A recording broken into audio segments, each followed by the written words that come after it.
I, 29F, have been married to my husband, 30 meters, who I'll call Alex. Alex and I met in college during our freshman year. We started off as just friends, and got married 7 months ago. I've gotten along with his family, but we aren't super close, but we're friendly enough. The problem is that Alex has begun to make me incredibly uncomfortable. Firstly, he's begun to ask me who I'm meeting with, where, what we plan on doing, how long every single time I leave the house without him. At first, I just thought he was being protective and a good partner just in case something happened, but then he started checking my phone after the visits, vetting and researching each of my friends as well. He also has been pursuing me to link my bank account to his, as he's in charge of the finances when he was perfectly fine with keeping them separate before. We fight about it almost every day. Finally, yesterday when he was preparing to go on a work trip for 2 weeks in California, he demanded I wear a tracker so he could keep an eye on me while he's gone. I can't do this anymore. I feel like I'm suffocating, and his family who I've spoken to about his worrying behavior just said he's being careful and protective as a good husband should. I need to gather my things together and find a way to be gone before he gets home without tipping him off.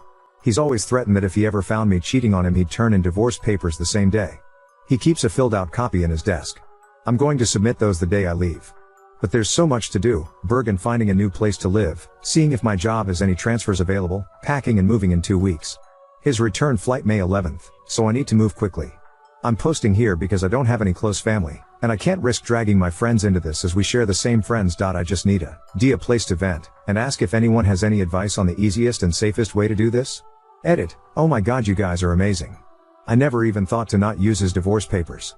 I'll check for cameras before I start any packing or prepping. I may also shred his divorce papers just in case and look into getting a lawyer for myself. I'm in a no-fault divorce state, that much I so remember, which will help. Update 1. Some asked why I'd be hiding things from Alex regarding going out and who I'm meeting with. I don't, and I have nothing to hide. However, when he begins to then double-check everything I tell him with the other people there, right down to each person I talk to and what I said. Did I send any text MSGs? Did I order food? How much did I eat? That's when it started to feel like I was slowly being pushed into a corner. It didn't start that bad, but gradually grew worse over time. All of the Reddit subs my in-laws' families are part of our related gardening and DIY, so I highly doubt they'll see this. If so, by the time they do, I'll hopefully be gone. I talked to my job and explained things to my manager. And they promised to look into openings in other states to see if they could get me into one. They'll have an update on that in 3 days. I trust that my bank account is secured, considering he's tried to get into it before and failed. I found one camera in the kitchen, another in the living room, and one in our bedroom. As such, I've left them in place for now and done all other planning, either in the bathroom pretending I'm taking a bath. I'm honestly staying away from the domestic violence services as my sister-in-law is unfortunately higher up in those, considering she volunteers there, and I have a feeling if I did show up there, they would know in a heartbeat. I can't look for apartments until I get the update from my work, but either or I'm still gonna be leaving the state. The day before I do, I will be changing my number carrier and wiping my laptop and all of his electronics before I do. I've met with 2 lawyers so far and had them look over the paperwork. My husband had prepared and both said that it did have some clauses in it. That could have caused me some trouble down the line. What alarmed all of us closed the fact that several of those clauses dealt with future children, and not as a hypothetical. Like several hairs suggested, I have a feeling he fully intended on getting me pregnant to keep me trapped and tied to him. There are 3 other locations my job could send me to, and I have, as a precaution, begun looking into all 3 cities and housing in the areas. Just in case one of those, this is the one they send me to. Even if they don't have an opening that they can push me into, then I will just have to quit, move and figure things out on my own. I have enough money to live and survive for a few months until I can pick up another job. Unfortunately, all of our friends are mutuals and would likely be unaware of the consequences of saying or sharing anything I do or say with my husband. I don't have any surviving close family, and obviously my in-laws are not a good resource to rely on. I am on my own, unfortunately, other than the wonderful bonds I've begun to make here. Update 2. Good news. My work has an opening I qualify for that will not only shift me across the country, but also comes with a salary increase as well. I've started telling my in-laws and friends that I'm planning a surprise outing for when my husband gets back for just the 2 of us. This way, people don't give me odd looks if they see me out and about. I've even gone as far as asking Mill to show me his favorite recipes. Meanwhile, I've found a moving company that, while small, is willing to work in a storm. The reason is in 5 days, we're supposed to get hit with a large storm front. I plan to shut off the breaker and say we lost power if he asks, just as several people here suggested, and even send him a short clip of the storm. I'll have all of my stuff moved that afternoon, and I will be flying out once the weather has cleared enough to do so. I have a lawyer who will push my divorce through, and I've filled out the necessary paperwork so that I don't have to be here for it. I'm not suing for assets or alimony, and I've shredded his divorce papers as well. I've set up a cheap payphone plan through Cricket until this is all said and done, at which point I will find a new carrier, number and phone. This one is being wiped and left behind. My laptop is provided by my work, and the IT department inspected it thoroughly and it was clean, thankfully. No other electronic aside from my laptop and new phone will be coming with me. If Alex needs to talk to me, he can do it through my lawyer. Not sure if anything else will happen. My fingers are crossed that he doesn't think anything's amiss until after I leave, and I'm not turning the breaker back on when I do. He can when he gets home. My work is covering the plane ticket, so that at least is one expense I don't have to finagle in. Update 3. It's been a busy week, but I've gotten so much done. Firstly, I am now out of the house and am currently in a hotel while I look for an apartment. It's a big city, bustling with people no matter where you look. We had a pretty bad storm system hit back home, that actually lasted 2 days. High winds, thunder, lightning and even hail everywhere. I didn't take much from the house, my documents, clothes and important sentimental items. I left all of the furniture and electronics behind. I cleaned the house top to bottom and took pictures on my phone so he couldn't claim I damaged anything when I left. My lawyer has already started divorce proceedings, and my husband will be served on the 8th. His plane is due to land early morning, and the sheriff will be there at the house waiting for him. He is very much about public appearances and reputation. My lawyer will be calling him as well to inform him that I am more than willing to air out everything to the public about his actions if it means securing my freedom from him. I will go to court as long as I must to get this pushed through. I haven't told our friends or his in-laws yet. I will do that while he is on the flight to prevent him from getting wind of it before he's handed the divorce papers. I will be calling around and explaining why we're getting divorced, to try and prevent him from twisting this into somehow being my fault. I don't want him trying to claim I had an affair or something, so I want to get the truth out before he can twist this. I'm doing okay. I'm tired, but yet I feel almost jittery and off-kilter. I keep looking over my shoulder and monitoring what I say even when I don't really need to anymore. Hopefully that will fade soon. My work is covering the cost of the hotel, and I'm working on getting my other things in order. I also need to find a new GP as I want to get a full test just to make sure everything is okay. I don't know when my next update will be, probably when the divorce papers are filed or if we have to go to court to push them through. I will try to keep my head up, but it feels like I'm in a whirlwind or something with so many things to do and think about. I kinda thought it would be easier once I got out of the house, but while the fear is smaller, somehow the number of tasks only seems to have grown. Update 4.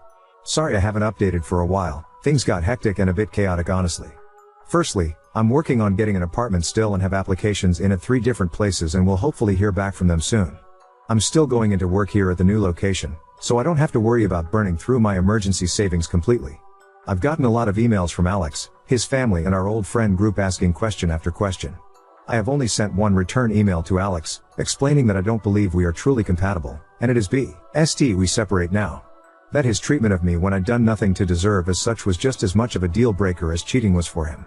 I ended the email with the statement that I would not be contacting him further and anything else he needed to pass on to me or vice versa would be done through my lawyer. For his family and friends, I just typed up one email outlining everything that had happened and why I left. I told them I wished them no ill will, but that such treatment of his wife and partner was not acceptable. That should Alex get remarried in the future, I wish they would help support both partners and not just Alex. Alex, from what my lawyer told me, was livid when he was served. The sheriff actually ended up booking him for assault on an officer and menacing due to the threats he was shouting. His father bailed him out in a few hours, but with the testimony of the sheriff, my lawyer believes I have a very good chance at getting a restraining order. Alex, upon returning to the house, apparently lost his temper again, breaking the dining table into pieces as well as the TV, and putting several holes in the walls. At least that's what one of the emails from one of our friends reported as Alex called him to help him clean up the mess. My lawyer already has pictures of the house I took, with timestamps as evidence nothing had been damaged by me. My friend reported that Alex tried to claim I'd been the one to trash the house, but the holes in the wall were at head height. Alex is 6 feet 3 inches, and I'm 5 feet 4 inches, so he knew that was false. Either way, taking the pictures definitely will help me. So again, thank you everyone here for the advice because I never would have thought of that on my own. My work won't share details of where I am, as I do work with some higher end clientele who value security and that information won't be gossiped about, and no, I'm not some stripper or escort. I deal with contracts, notary and business management. As such, even if Alex tried to use my work to find me, he wouldn't succeed. Update 5. Firstly, no, I didn't bring my car. The public transport here is good enough to use without needing one. I have secured an apartment, and the building has good security. You need a key card to enter, and there is a security guard at a desk right by the entrance to the building. As part of my contract, I gave them a photo of Alex and his family so that even in the off chance they do find me, they won't be let in. The responses I got from the emails varied. His family said I was overreacting, and that I owe Alex an apology for the problems this has caused him. The pending criminal charges puts him at risk of losing his job if he's convicted. Alex sent a long email, apologizing and pleading for me to come home. He said he was worried for me, that he is willing to go to therapy if it will appease me. He wants us to remain together, and he didn't think leaving was an appropriate response to his genuine concern and worry for my health and safety. The friends gave somewhat lacking replies, saying that they didn't think Alex was ever going to hurt me and that I shouldn't be letting my imagination run away wild. As much as I want to say I was surprised by the lack of support, I'm honestly not. He intends to fight the divorce. I am letting my lawyer handle it, and I am also pursuing a protective order as well. Once I got approved for my apartment, I also froze my credit. I've changed my phone carrier and number, as well as making sure none of my documents list Alex as next of kin or POA. Some have asked why I was so paranoid about Alex and his possible future actions. The answer for that actually is somewhat simple: my grandmother. I love that woman to bits. As a teen, she explained why my grandfather was never around. He was extremely abusive and manipulative, and her generation didn't allow divorce really. She wouldn't have been able to buy a house or get a good enough job to support her and my mother on her own. As such, she endured it, shielded my mom as she could until my grandfather died. When I felt like I may have been overreacting, I remembered how she'd said she'd always wished she'd been able to see grandfather for what he was early on when she may have been able to annul the marriage. Update 6. It's been a month since my previous update, and I wanted to share some of what's been going on in the meantime.